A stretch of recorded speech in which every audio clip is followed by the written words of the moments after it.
Hello everyone, hope you all well. I am Bhavna Bhardwaj, an occupational therapist. और आज की हम वीडियो में बात करेंगे कुछ अलग टॉपिक बट बहुत कॉमनली हमें इंडिया में देखने को मिलता है। जनरली हम लोगों को अडल्ट के केसेस में देखने को मिलता है, इसे हम ईटिंग डिसऑर्डर बोलते हैं। ईटिंग डिसऑर्डर मतलब अगर कोई भी इशू हो, कोई भी प्रॉब्लम हो, तो अडल्ट्स क्या करते हैं मेनली कुछ भी, या तो ओवर ईटिंग स्टार्ट कर देते हैं, बहुत ज़्यादा खाना शुरू कर देते हैं, या फिर बिल्कुल खाना बंद कर देते हैं उस प्रॉब्लम को फेस करने के चक्कर में।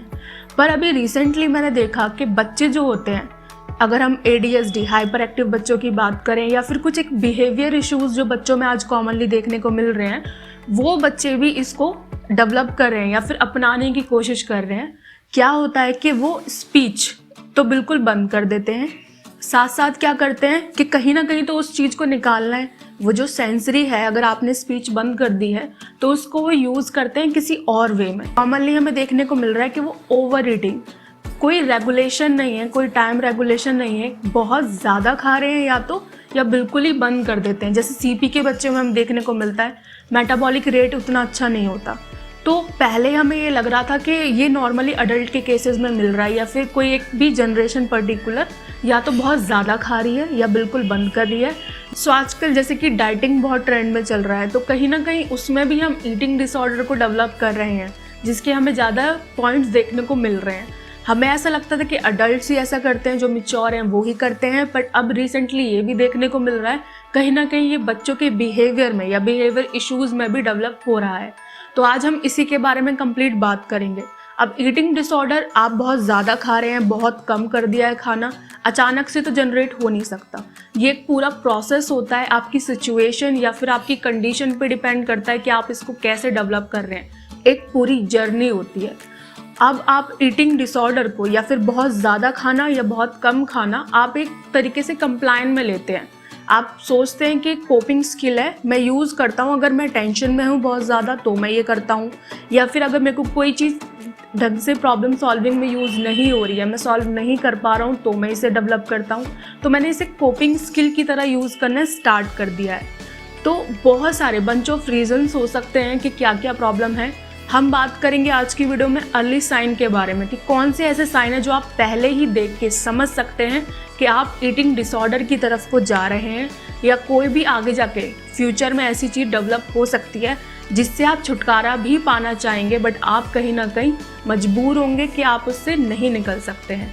तो आज की वीडियो में बात करेंगे अर्ली साइन के बारे में। आइए चलिए देखते हैं।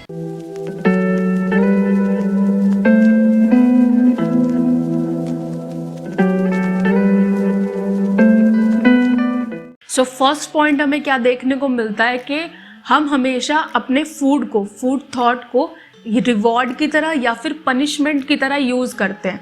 अगर रिवॉर्ड कैसे कि आप मान लीजिए आपने कुछ भी अच्छी चीज़ करी तो पार्टी करनी है। अगर कोई भी, मेरे को बहुत ज़्यादा स्ट्रेस है, मैं बहुत दुखी हूँ, मेरी रिलेशनशिप अच्छी नहीं चल रही है, कोई ना कोई फैमिली में इशू चल रहा है, बहुत ज़्यादा दुखी होने की वजह से भी मैं ज़्यादा खाऊंगी या मैं बिल्कुल खाना बंद कर दूंगी।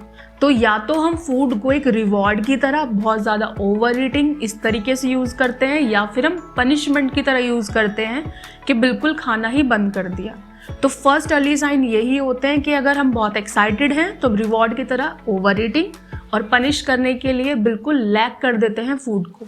सेकंड क्या होता है, हम फूड के थॉट को, कोई भी नॉर्मल थॉट चल रही होती है बट हम प्रायोरिटाइज करते हैं फूड थॉट को।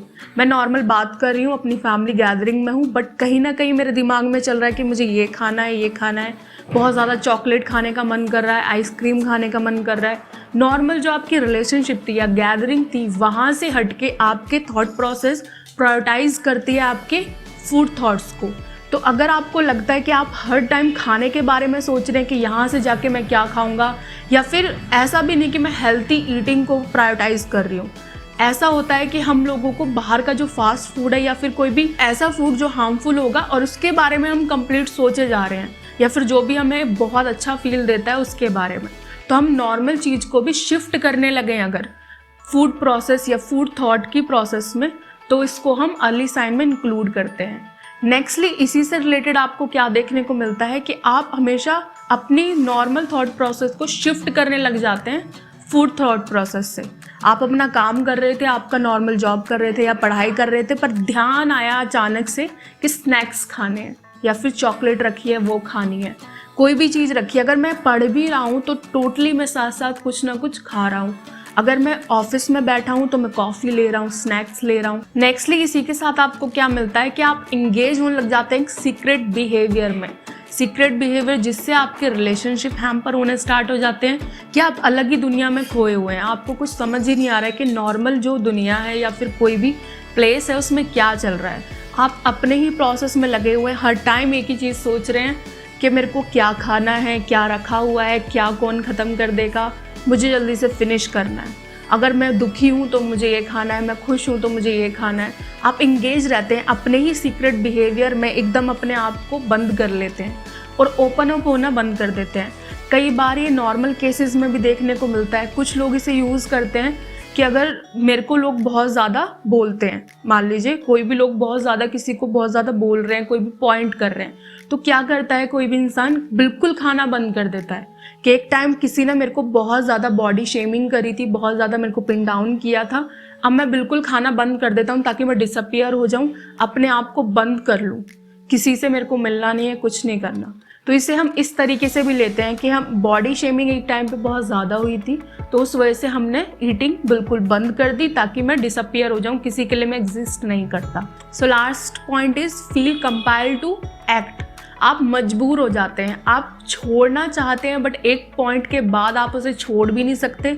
आप निकलना चाहते हैं कि मैं बहुत थक चुका हूँ, मेरे को जो चाहिए था, जो पाना था मैं कर चुका हूँ, अब मेरे को इससे बाहर निकलना है, बट आप फिर भी मजबूर हो जाते हैं।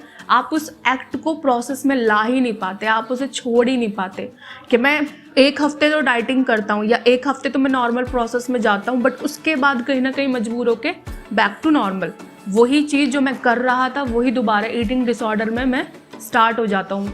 तो ऐसा भी एक टाइम के बाद ऐसा हो जाता है कि आप बिल्कुल से छुटकारा पाना चाहते हैं बट आप नहीं पा पाते हैं। तो अलग अलग रीज़न में अलग अलग चीज़ें देखने को मिलती हैं। अगर आपको इनमें से कोई भी एक भी साइन अगर मिल रहा है तो आप किसी भी स्पेशलाइज्ड के पास जाकर बात कर सकते हैं। इस प्रॉब्लम को अगर पहले ही सॉल्व किया जाए, डिज़ोल्व किया जाए तो ज़्यादा बेटर है, क्योंकि एक पॉइंट के बाद आप इसे ठीक भी करना चाहेंगे तो ये आपकी कंट्रोल में नहीं होगी, आप चाहकर भी नहीं छोड़ पाते हैं। तो ये ख्याल रखें। अगर आपको कोई भी प्रॉब्लम है तो आप नीचे कमेंट बॉक्स में और इंस्टाग्राम पेज पे भी मेरे को डीएम कर सकते हैं। कोई भी अलग इश्यूज़ भी हैं, अगर आपको फिजिकल इश्यूज़ भी हैं तो आप हमारी और वीडियोस देख सकते हैं जो ऑलरेडी हमने बनवा रखी हैं। अगर आपको यूज़फुल लगे तो आप हमारे चैनल को सब्सक्राइब भी कर सकते हैं। मिलेंगे नेक्स्ट वीडियो में, तब तक के लिए।